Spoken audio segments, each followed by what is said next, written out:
O tema de hoje é criptococose em felinos. Vem saber mais sobre essa doença de gatos e que pega em humanos com a gente.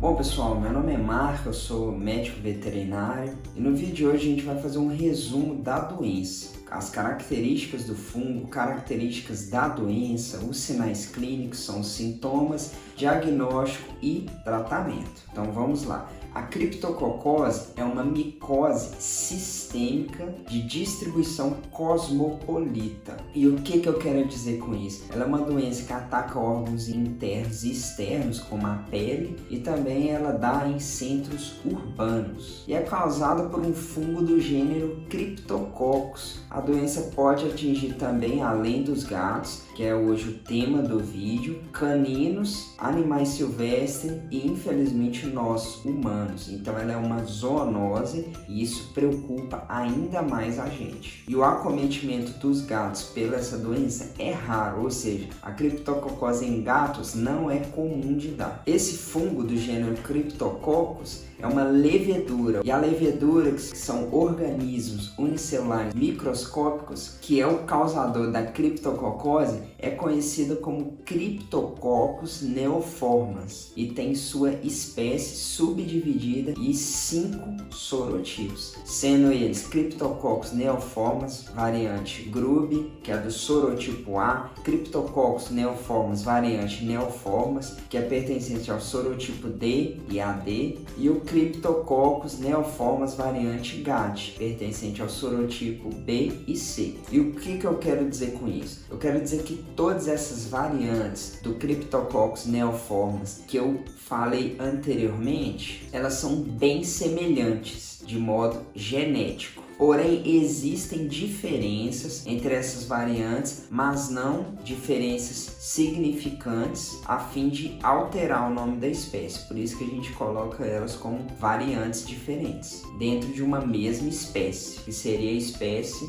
Cryptococcus neoformans. E já em relação aos sorotipos, eu estou me referindo a um grupo de micro-organismos, seja bactérias, vírus ou fungos. No nosso caso, a gente está falando do Cryptococcus, que é um fungo, que se distinguem por diferirem na resposta a diferentes anticorpos. Ou seja, cada sorotipo faz com que o animal produza certos tipos de anticorpos. Agora a gente vai mostrar a foto do fungo. Nessa primeira foto, a gente tem o fungo sendo representado por esses vários pontos brancos, que lembram o aspecto aveludado. Esse fungo, como a gente já falou várias vezes aqui no vídeo, é o Cryptococcus neoformans. E a imagem é em microscópio e a tinta utilizada é a nanquim, evidenciando a presença de cápsula. E já essa outra foto é um desenho esquemático da célula do fungo, mostrando todas as suas estruturas internas e externas, já que esse fungo, como a gente falou, é uma levedura, que são seres unicelulares. Pessoal, se você quiser mais um apoio, um suporte nosso, fica o meu convite para você ser membro do nosso canal. A partir do momento que você é membro, você tem muitos e muitos benefícios. Todos os benefícios e as propostas que nós temos para os membros, é só você clicar aqui embaixo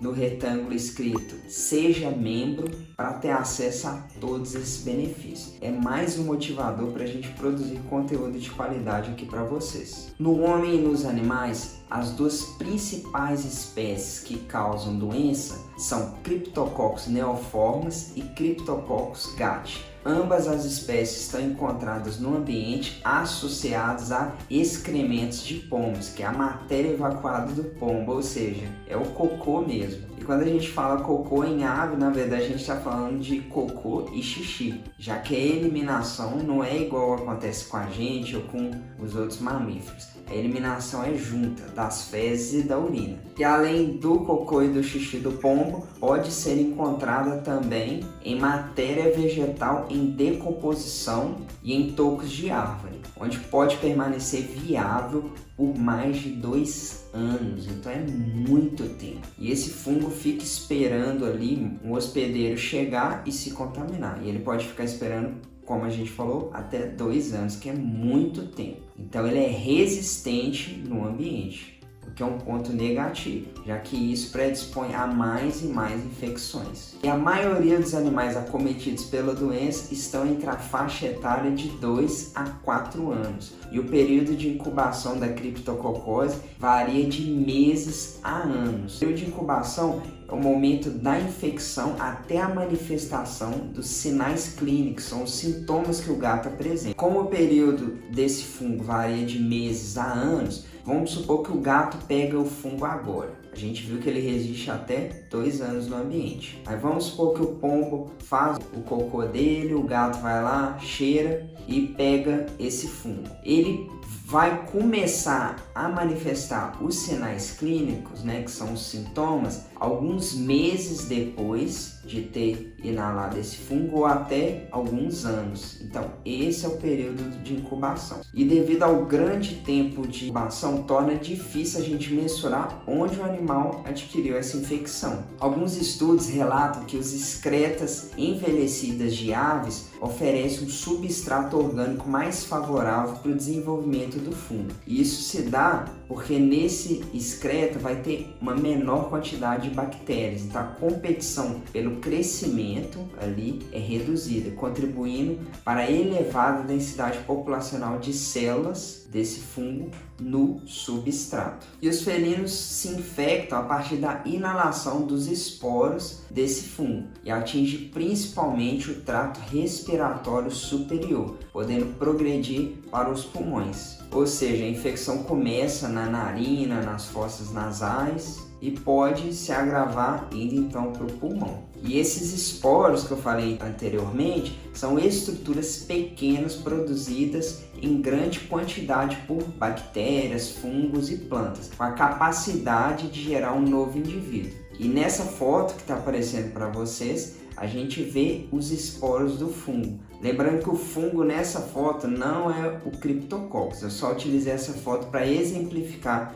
para vocês o que seriam esporos. Em suma, é como se fosse a semente do fungo, mas o fungo não tem semente, mas a grosso modo seria isso. E vamos supor que o gato ele pega a esporotricose. Às vezes fica localizada no trato respiratório superior, mas pode ir para o pulmão. E ali, nessas áreas, tem íntimo contato com vasos sanguíneos e vasos linfáticos. Desse modo, se o fungo cair na corrente sanguínea ou na corrente linfática, pode acometer o sistema nervoso central, gerando então sinais neurológicos no gato. E essa infecção no sistema respiratório do gato ocasiona sinais como descarga nasal serosa ou sanguinolenta, deformidade ou oclusão nasal, e isso dificulta muito a passagem de ar, gerando dificuldade respiratória, rinite, espirro, sinusite e lesões oronasais com presença de crostas ou úlceras, assim como ruídos respiratórios, pela dificuldade que essa doença causa na respiração do gato. E as lesões desse fungo podem surgir com o aparecimento de lesões com formação de massas firmes ou então pólipos no tecido subcutâneo, principalmente na região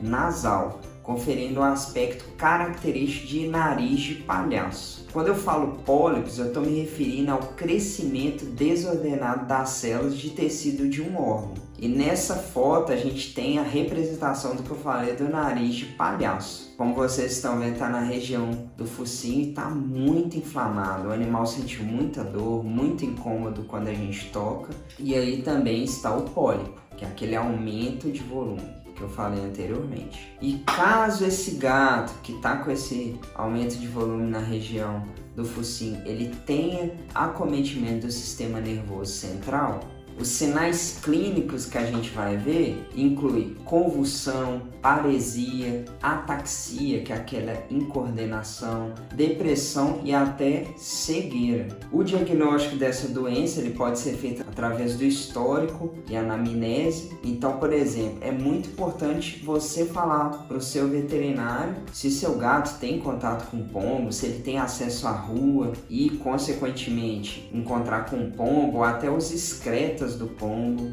já que se o gato tiver contato com o pombo, não tem problema. O problema maior são os excretas dessa ave. E como a gente viu, não só excreta, existem outras formas de transmissão da doença. Por isso que é tão importante você passar essas informações para o veterinário. Além disso, a clínica do animal é extremamente importante. Então, aquele exame clínico, o veterinário examina todo o gato, é imprescindível para a gente chegar nesse diagnóstico. E por último, exames complementares, que são os exames laboratoriais ou até exame de imagem, como o raio-x. E para detectar o fungo mesmo, a gente indica 2 tipos de exame, que é o imprint, então a gente pega uma lâmina e coloca nessa lesão e tenta pegar o fungo para o veterinário no laboratório detectar esse fungo. Esse exame chama imprint, que é esse utilizando a lâmina. Ou você pode fazer punção aspirativa por agulha fina. Então você pega uma agulha, coloca na região da narina,